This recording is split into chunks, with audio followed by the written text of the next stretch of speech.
Good evening, everybody, and welcome again to the Borderline Podcast with me, your host, Andrew Willox. And welcome to a very special episode for Mental Health Awareness Week 2024. So, thank you so much for giving me a little bit of your time if you're listening this evening. I really hope you guys have enjoyed the recent guests as well that I've had on the online platform over on Riverside. I've really enjoyed them, learning so much as well. It's been so fun. Uh, really enjoyed Sarah Wellband's episode, which is actually quite funny. On the 28th of May, later on this month, Sarah's offered to put me under remedial hypnosis to see, well, first of all, to see if it would work for me. And secondly, to try and communicate with my subconscious and to find out exactly what's going on in the mind of Andrew. So that'll be really interesting. So what we're going to do is we're going to sit down. That gets done on the 28th of May, and then we're going to plan in another episode a couple of days after that with a little bit of feedback, how it went, what I felt about it, and if that would be a route of therapy that I could see myself going down, and obviously a little bit of feedback to you guys if it could be helpful for you. So that's going to be really cool. But even cooler tomorrow is I get to come back to a nice local podcast and I'm sitting down with Chloe Ditcham tomorrow morning. It's going to be a brilliant story, and it's going to be an amazing way to finish off Mental Health Awareness Week as well. So yeah, I thought it was really important to do an episode, and a solo one at that as well, because although I'm a lot better than what I was when I first started this podcast, or just previously before I started this podcast, my mental health's still evolving. It's been a bit of a struggle, like some of you know. And while we're more open to talking about mental health, which is obviously brilliant, there's no ever really easier way to say it, is it? But the world's a really scary fucking place just now, isn't it? And it's quite depressing. And when that negative energy is around you, it brings everything down. And when everybody comes down, we close in, we don't talk as much. And that's always the worry with mental health, is when everybody does start to struggle again, we all start to kind of go silent, and that the stigmas become a little bit more aware for us. And so it's really important for Mental Health Week to start removing them stigmas. Like I always say, the more open we are, the better, the more honest we can be in our conversations, then we can find out the root of our problems and really get the help that we would need. So we're going to do this episode as well, just to give a little bit of hope to those that maybe are a little bit confused. Are they developing a mental health condition? Maybe their friend or their loved one has been acting a little bit differently, and they think that maybe they should speak to somebody about it. This episode is for you guys, and hopefully, just using my own experience, I'll be able to bring you hopefully shed you a little bit of light. So here we go. So I think the best place to probably start is the new feeling of anxiety. I'm just going to focus on anxiety to start off this conversation. And some of that I noticed very quickly when I was starting to get my very first symptoms of anxiety was intrusive thoughts. So if you we all use that self-talk. We all speak to ourselves every single day, probably more than we speak to other people, in truth. If you notice that that's becoming a lot more negative and consistently negative as that, and you don't really know why, that's some of that class of intrusive thought. Intrusive thought. Now we all get them. We all get these horrible thoughts that come in our head every now and then that you just want to blink out straight away, and you think, God, why did I think of that? Am I sick? We all get them. We're all human. But like I say, if you notice that you're getting these a little bit more, certainly added, not horrible things. Like, I'm not thinking of horrible, grotesque things, but just like upsetting things that you just would hate to happen. That can be a quite good highlight point for the start of developing anxiety.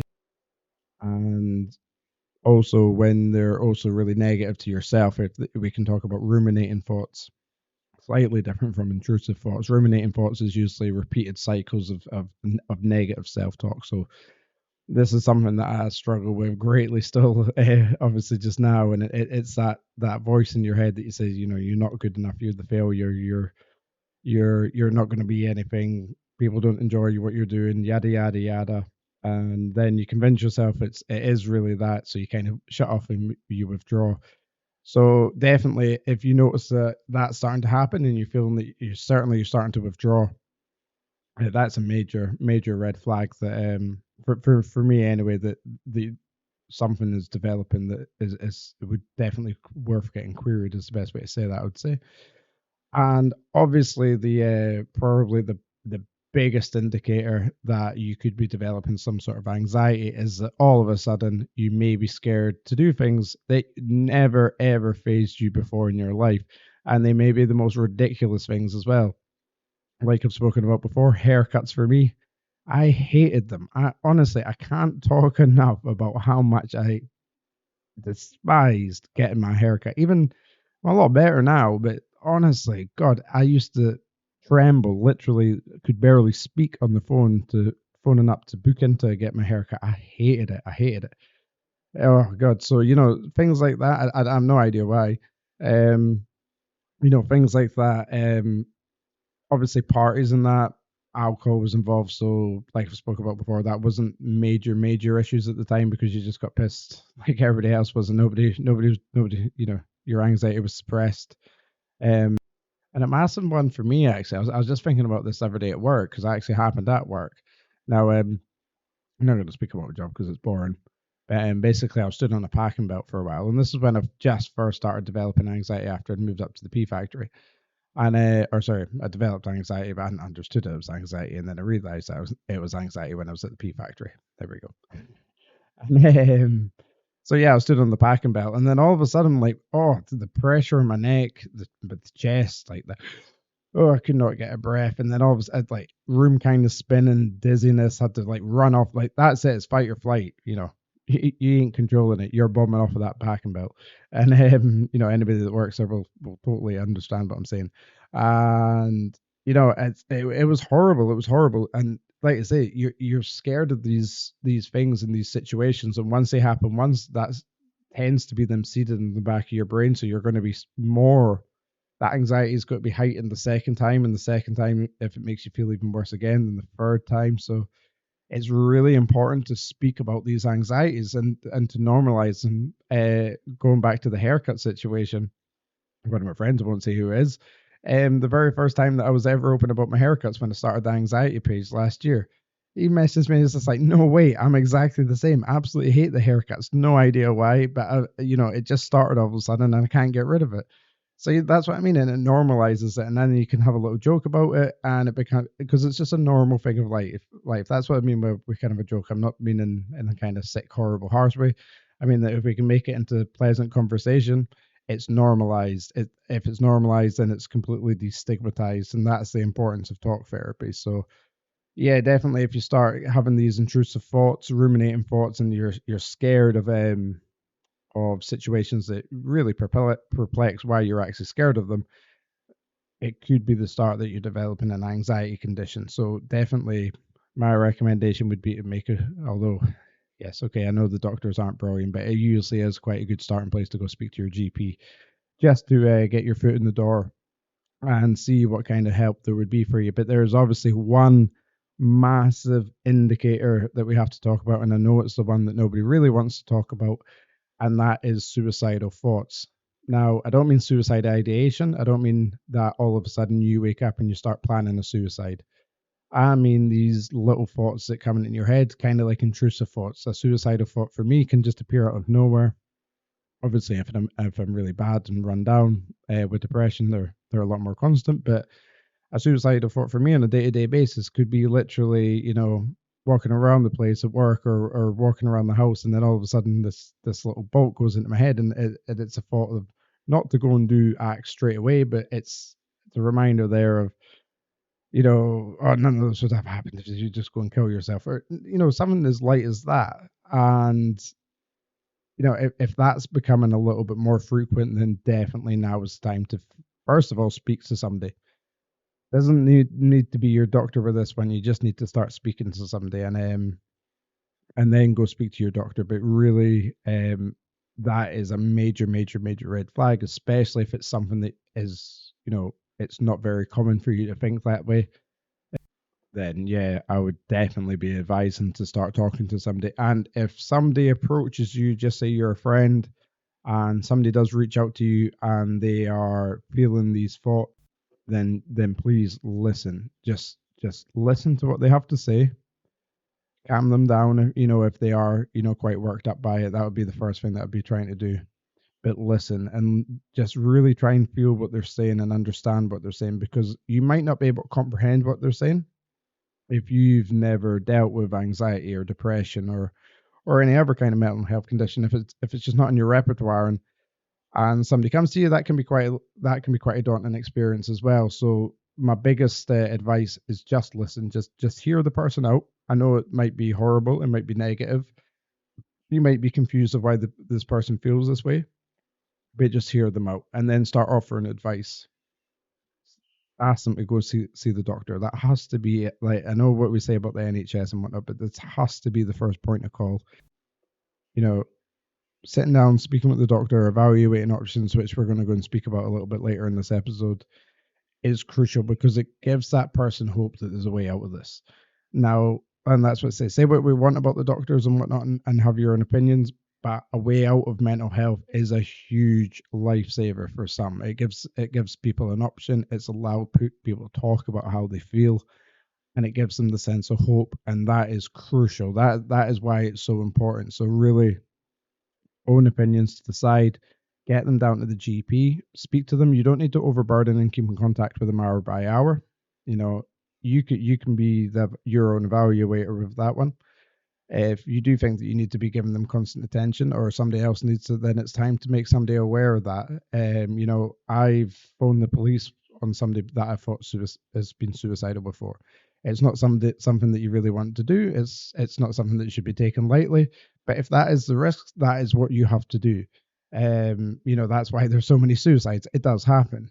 So you just don't take the risk with that. So definitely, if somebody does approach you, listen to them, evaluate their situation, understand, even if you can't understand what they're going through, and be there for them. And the thing is with mental health as well, and I have to say this because it's something that I definitely can relate to, is that when you find somebody that you can talk to, you tend to go back to that person.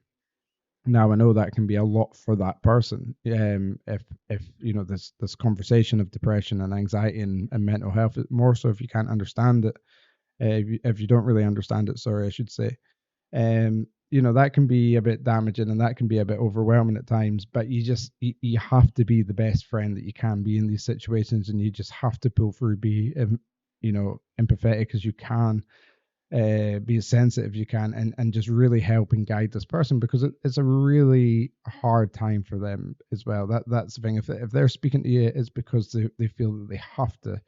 Trust me, like, nobody wants to talk about these horrible days and horrible dark days. We all want to talk about, all our dreams, our aspirations, and the things that make us happy in life. But this is just something that now and then we have to do. So definitely listen, be there, and just stay with them. So let's just say that, let's keep on the narrative that you've got a friend and they came and spoken to you. So they're going to go down to the doctors, and they are going to get they're going to get loads of options that they probably don't know a lot about. And this is where it gets really important to say one thing from the start for here is take things slow. You don't need to rush. You don't need to, just because you go to the doctors on day one, doesn't mean you need to come out of there on medication. You can, there's nothing wrong with that if you have, or if you do, but you don't have to, okay? Take things slow, evaluate what's best for you and what's not best for other people. Remember that's so crucial with mental health, is that you can't be a people pleaser with this one as much as you want to. This is where you have to be a little bit selfish, healthy selfish. That's why I was supposed to be doing an episode called Healthy Selfish. Okay, that's what we call it, healthy selfish. And you need that with mental health, and you need that strength for you personally, because you have to be independently strong with your mental health at times too. Like I say, it's great to talk, but sometimes we can't. Sometimes the people aren't available to talk. Sometimes we just don't feel like talking. So we have to be independently strong with our own mental health too. And that means taking things slow. And that means completely choosing what is best for you, not other people. Okay. So I really do mean that. Another thing that the doctor is definitely going to probably talk about is your lifestyle, because we can't talk about mental health and not talk about lifestyle, because they really do go hand in hand. And depending on your own mental health, you may need to change your lifestyle. And I know that can sound really daunting for some people, but it's really not that much. So like I've said, I pretty much don't drink alcohol. Although I had a nice couple of glasses of red wine every weekend. They're absolutely gorgeous. But this is the one that continually jumps out at me. And I'm not just speaking about it because I don't drink as much. I'm not trying to be Billy Big Balls here and be like, I done it, you should be able to do it too. But it's very true. A lot of the people that we speak to with mental health go out to the pubs, maybe not every weekend, but certainly every second weekend at that. And it's not that I can't feel sorry for people like that. Of course I do, because I've lived that way for years as well. It's horrible, but it's not going to help you. And if you're passionate about getting better, this is where you need to be real and honest with yourself. If there's something like that that's holding you back, now is the perfect opportunity to say goodbye for it forever. But not doesn't have to be forever. Like I say with alcohol, I've never said that I won't drink again, because perfect example, like I said, every weekend I fancied a red wine, so I had a couple of glasses of red wine. And so you don't need to cut, completely cut things out per se, but you definitely need to be a little bit more adaptive with your life choices, and that might mean cutting back on alcohol. That might mean cutting back on smoking. That might mean, not gambling, even though you might have it in control, or not gaming as much, or well, not even gaming. Because you don't want to lead a boring lifestyle, but you know what I mean. You're getting the gist of it. Is there's some aspects of people's lives that we could all improve on, and you need to be honest with yourself at that at that time. If you're dealing with a mental health situation, that you are going to have to evaluate your life choices, and definitely if you make the right ones, you're going to improve. Math don't lie. The math doesn't lie like that. Okay. I can tell you categorically, although I've had a really rough time this year, it has been nowhere near as bad as how I felt. While I've been drinking, or while I've been gambling, while I've been looking for that stimulation to make me feel good. I just feel so much better, so much more soberly independent. The way I've handled things now, it's really it is self reward, and that's what I mean. I'm at the kind of stage that I'm starting to be a little bit proud of myself, which is good. That's always good that we're turning the corner, and as you should be as well. If you're getting yourself down to the doctors because maybe what we're talking about in this episode is new to you, then you should be incredibly proud of yourself as well. That's the main thing that I have to say. If you're seeking help, is be proud of yourself, because not a lot of people do. A lot of people will close up, they will withdraw, and the mental health conditions will control their life. So taking a big step and going down to the doctors is massive. So give yourself a massive pat on the back. And of course, we have to talk about medication. And we can't go to the doctors and not talk about medication, I don't think, with mental health. And anybody can have their own opinion on this, because there are people that will say, they work. There are people who say they are placebos. There's people who say they do a little bit. People say they do a little bit of nothing. It's such a broad subject, and it's such a tainted subject as well, because there's a massive misconception, and I'm going to say it from the offset, with antidepressants, SSRIs, SNRIs, depending which type you're on, is that they don't cure depression and anxiety. They make it more manageable. I say this because the other Friday, I thought I was going to be on a podcast. Turns out I was getting pitched to by an entrepreneur who was a life coach, and no disrespect to anybody that's doing life coaching. Like I said, if anybody's listening who is a life coach, there is only the one life coach that I would use, and that is Lachlan, because I trust him, I know him. No disrespect to anybody else. And I was a little bit taken back by some of the comments that the guy had made, just purely because we don't know each other, and he was an incredibly confident entrepreneur. And he did make it a good point. He says, we're talking about medication and antidepressants. He says, how many people are on antidepressants that are still depressed? And, but you're true, but you're totally wrong at the same time. And you're making yourself out to be an idiot, because yes, I have depression, and I will take my medication tonight for depression, and tomorrow I wake up and I'll still have fucking depression. All right. I might be in a good mood. I might not be depressed.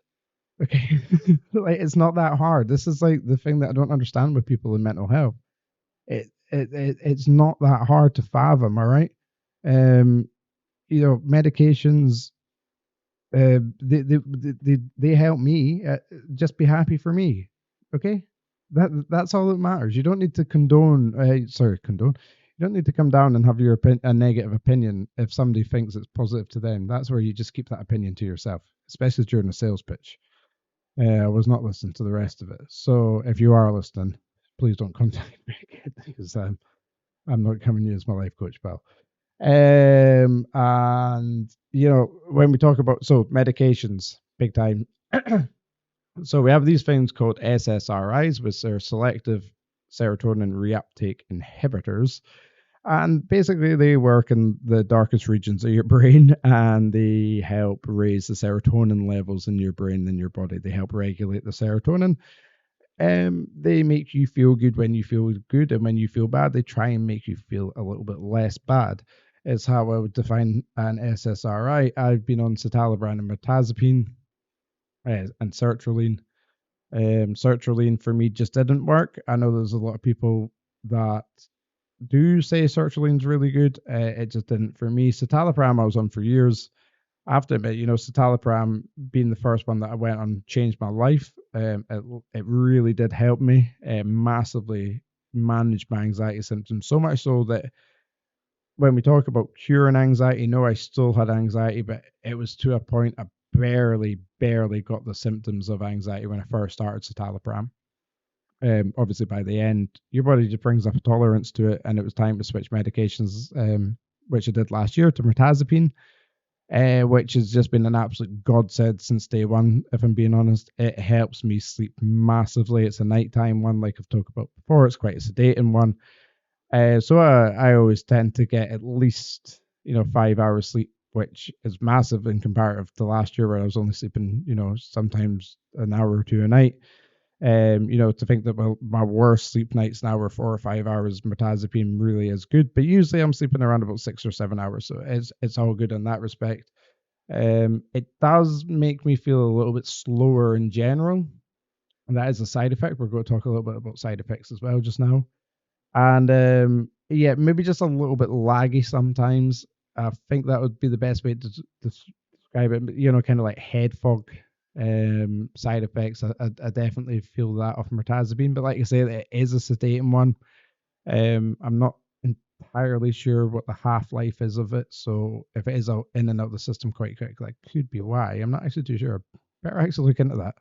I'm sure it's around about 20 hours or something like that. Anyway, so side effects. It's really important that we talk about side effects. So let's just say you went down to the doctors for the very first time and you've spoken about your mental health, and they've given you what they will have given you is a number or phone for the NHS mental health team that they'll probably phone up to start some CBT therapy for you. That's usually what they always tend to offer at the start of every kind of consultation, if you want to call them like that, with your GP. Certainly that's the way that mine started, and then yeah, so you might then go back down. Just say that you said if you're not, we'll see how you are in a couple of weeks. See how you feel. If you want, we can then talk about medication. So let's just say a couple of weeks have passed, and you're still getting these weird sensations of nervousness and unsteadiness and irritability in your life, and you're still not too sure what's causing them.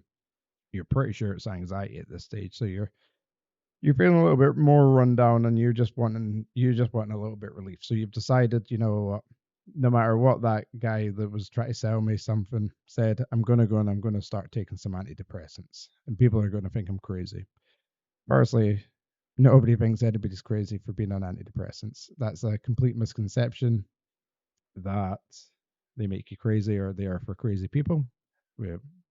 Maybe you can call me crazy. I'm on them. I don't, I don't really care, but that's not true. That's one of the stigmas. Obviously, don't think that. Don't feel like that. So many people use these drugs. Just so many people aren't open that they use them. Okay, so let's just say you go down and he offers you choice. He's probably said, I think citalopram, because citalopram is the one that seems to get pushed in the UK big time. He's probably going to offer you that first. Excuse me. Um, Possibly venlafaxine as well. That's more of a slower, prolonged release that works with noradrenaline as well as serotonin. So there could be that could be offered as well. And what they'll do is they'll start you off on a much lower medication or dosage. Sorry. Um, just like an initial dose, an initial feel. So citalopram, the usual dose would be 20 milligrams. So you'll start off probably on 10 milligrams and you'll be on 10 milligrams maybe for 2 to 4 weeks. And then you'll increase potentially just to 15 milligrams, or you'll then go up to 20 milligrams. And during this time, you'll be asked to go back and see your GP and to make sure everything's okay. And you'll be given a couple of numbers to call that if you start feeling incredibly bad, to give one of them as one straight away, because I have to say this, and this isn't to put any shitters up anybody. Citalopram is called, or was called, the suicide drug. I should say was called Celexa. I think it was an old US branding of it. But that was more for when you come off citalopram. It wasn't for when people went on as much. Although, if you get the dosage wrong, just say you started at 40 milligram and just out of nowhere, there would be a pretty good chance that that could lead to some pretty nasty suicidal thoughts. So that's why it was called the suicide drug. But nobody's going to get 40 milligrams prescribed to them in the UK for the first dose. So I think we're pretty safe in that regard. So you probably get offered a couple, and you'll probably be told about side effects. Now, side effects are completely subjective to each and every one of us. Okay, it's just like the cold is. Could all be the same strain of the cold virus, but you could get slightly different symptoms and feel slightly different to the person next to you, is what I'm trying to mean by that. So side effects can vary from person to person, but it's pretty unusual that you're going to go on an antidepressant and not get a side effect, because at the end of the day, these chemicals are interacting with your brain, are interacting with chemicals within your brain, which are then changing your hormones, and you're going to feel a little bit out of whack for a little bit. So timeline, obviously, again, this is completely down to the individual. It's completely subjective.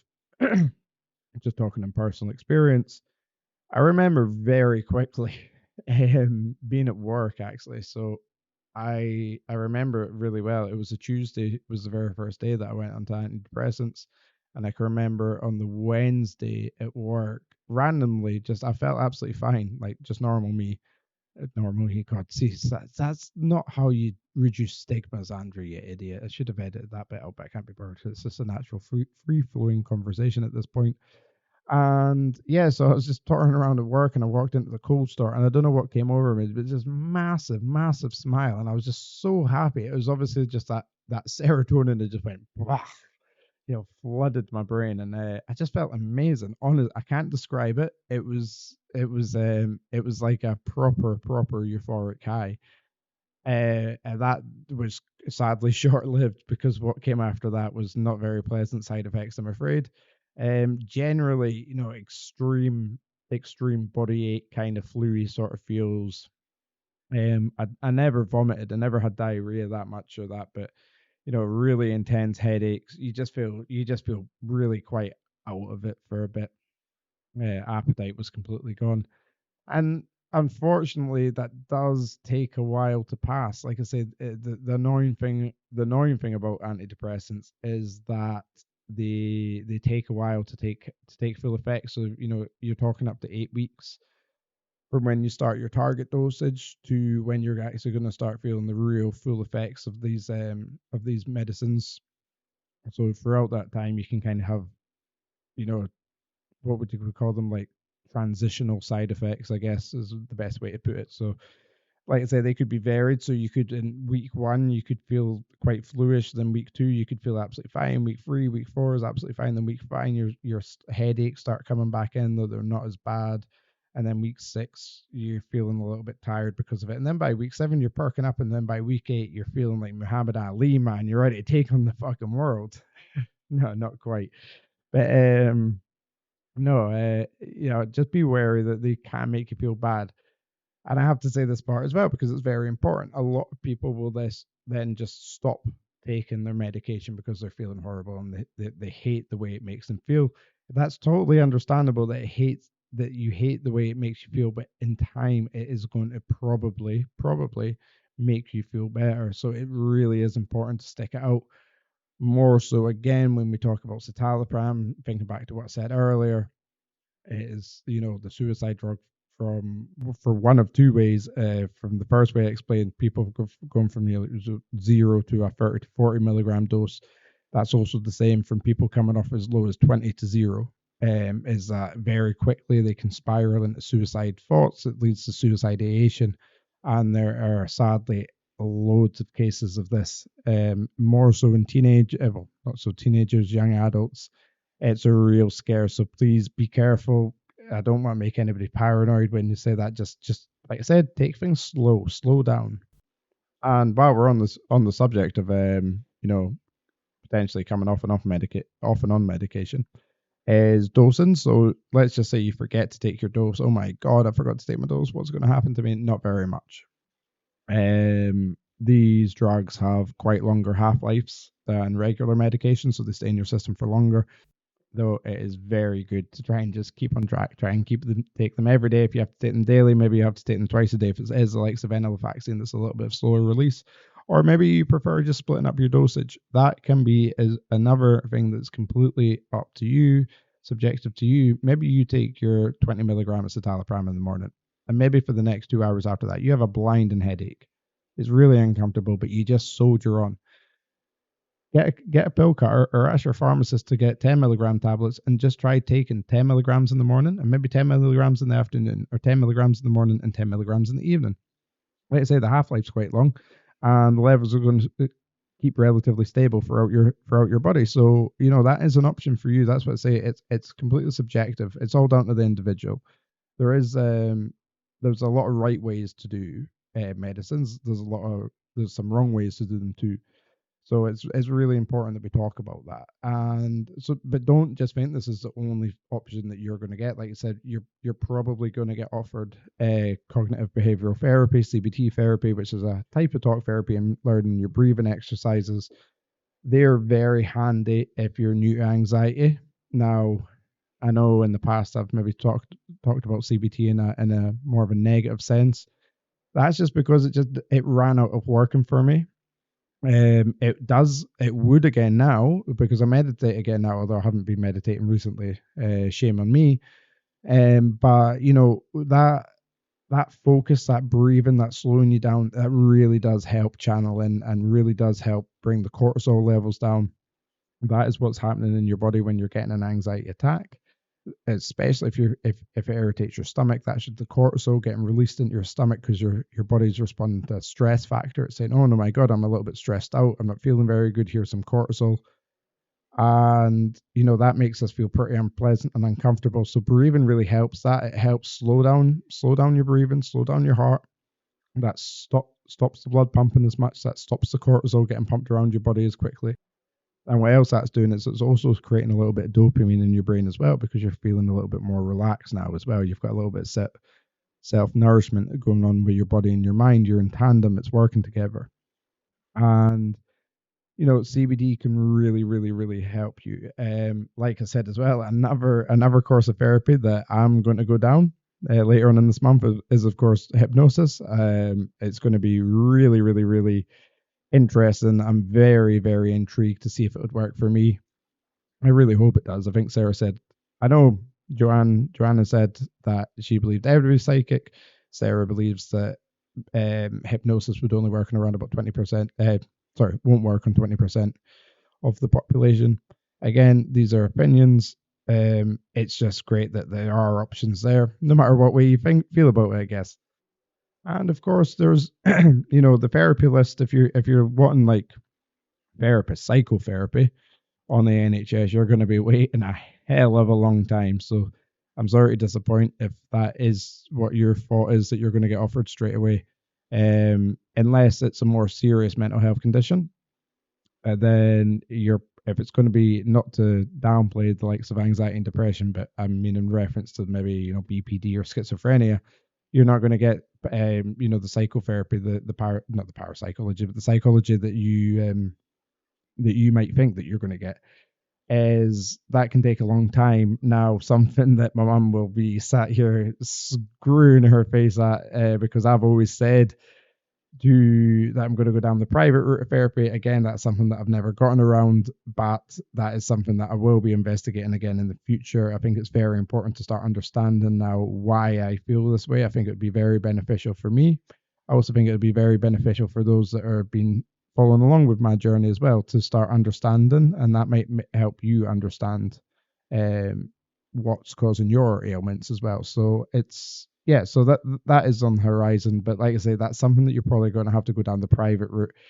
You are going to be waiting a hell of a long time, and I'm talking years on the NHS before you're going to start getting that sort of therapy. So, and through that, you're going to have to be going to every doctor's, everything that they say, or else they're just going to say, you're not interested anymore. There's somebody else that needs this, which that is the state that we are with the mental health crisis, unfortunately. But hey, we're in conservative government, so who would have thought anything different?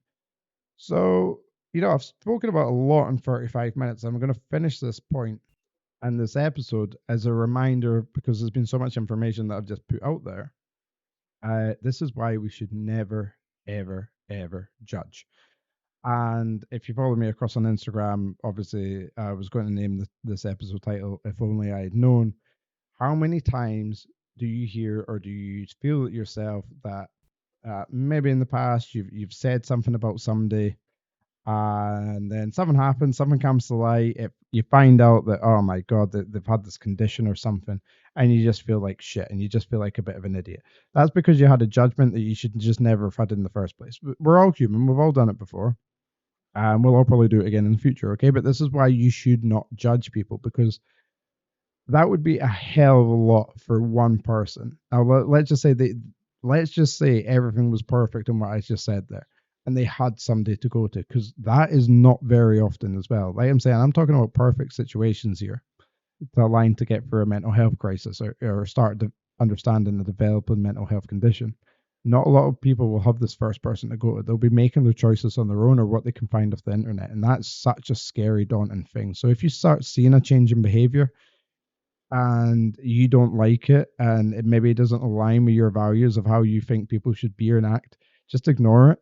Don't judge on it. Don't cast judgment. Don't condemn, because you just don't know. You just don't know what somebody else could be going through. And that's even before we get to the doctors. That's before we start talking about side effects. That's before we start talking about changing lifestyles and changing habits and cutting people out from people's lives and cutting negative activities out from your life that you'd otherwise enjoy. These are huge changes that people go through in their lives just to feel a little bit better. And that's why it's so overwhelming for some people at times. Maybe that's why they're missing mark. Maybe that's why they're not feeling as social as they have been. Maybe that's why they're a little bit withdrawn.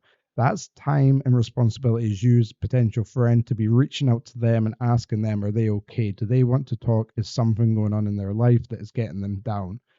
And that is why it's so important to keep these conversations open and active, because if you've judged somebody and that person finds out that you've judged them in that way, that person is probably never going to trust you again for the rest of their life, especially if we're dealing with a mental health situation. Okay, that's something that I know that I've felt in before, that people have said, their opinion about me, and probably for the rest of my life I will not have a very good opinion of that person. Okay, that's not because I think everybody should judge by my agree with my opinion. That's because this is a very passionate and delicate subject that we're on about.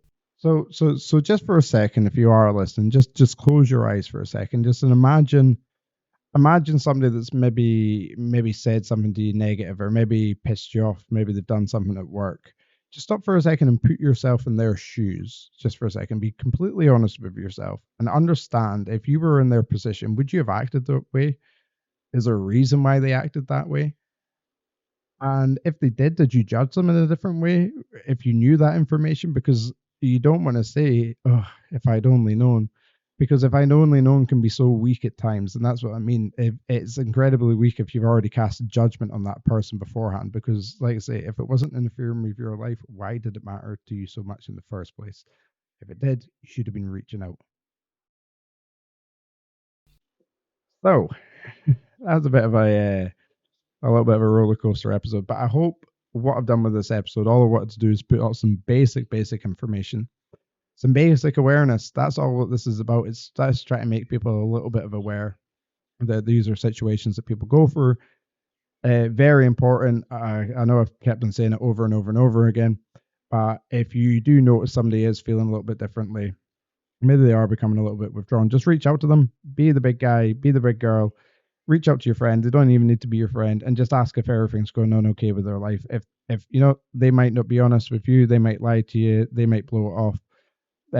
That's completely down to them. But if you've done it, take a little bit of self-nourishment and definitely take a lot of respect for that for yourself as well, because not enough people do that, is what I'm trying to say. And it's incredibly important that we finish it this way too, that maybe somebody is listening to this episode. Maybe they've been pointed in the right direction from their friend, being that they've reached out, or you should go listen to the Borderline podcast. There's some handy information on there. God, that's a horrible sales pitch. How ironic. And I know what I'm going to say is so cliche, but it's so important that you do understand that you are not alone. This is a subject that has completely changed my life. I did not expect to be doing this on a Saturday night, put it that way. But I love talking about mental health. I think it's so important that we talk about mental health. I know a lot of people, you don't have to agree with that. You don't have to talk about mental health if you don't want to. If that subject just doesn't interest you. But it's incredibly important not to disregard it and to have a negative opinion of that, especially if it's just something that doesn't affect your life. Just don't have a negative opinion about it then. And you're never alone. You never will be alone, because you'll have the likes of hopefully the likes of me and the other brilliant guests that I've been so lucky to have on the podcast to tell their story and their struggles. And the more and more that we have these conversations, the easier life is going to get in the long run, especially for anybody else entering the mental health world. So thank you very much if you've listened tonight. We're going to be back again straight at it again tomorrow, like I say, with Chloe Ditcham. We're going to finish Mental Health Week very, very, very strongly. And there's also going to be some big old news coming up on Instagram soon. So do go ahead and follow at Andrew's Anxiety Adventures if you've not already done so. Also now on TikTok. My God, this is a sales pitch. And very soon to be on YouTube as well. So we are growing. Like I say, we're steadying the ship. We're feeling a little bit better, and with that, we're pushing on with the podcast again, guys, because things are going to get, unfortunately, a little bit quiet coming up in the next couple of months, because we do have an impending pea season to deal with, unfortunately. But I'm going to cover all this on Instagram, so if you don't already follow, go ahead across and follow me there at Andrew's Exciting Adventures, or the Borderline Podcast on Facebook. Also has a lot of good information about the podcast on there and what's been going on in my life. So until then, guys, until tomorrow, this has been Andrew Willox with the Borderline Podcast. Good night.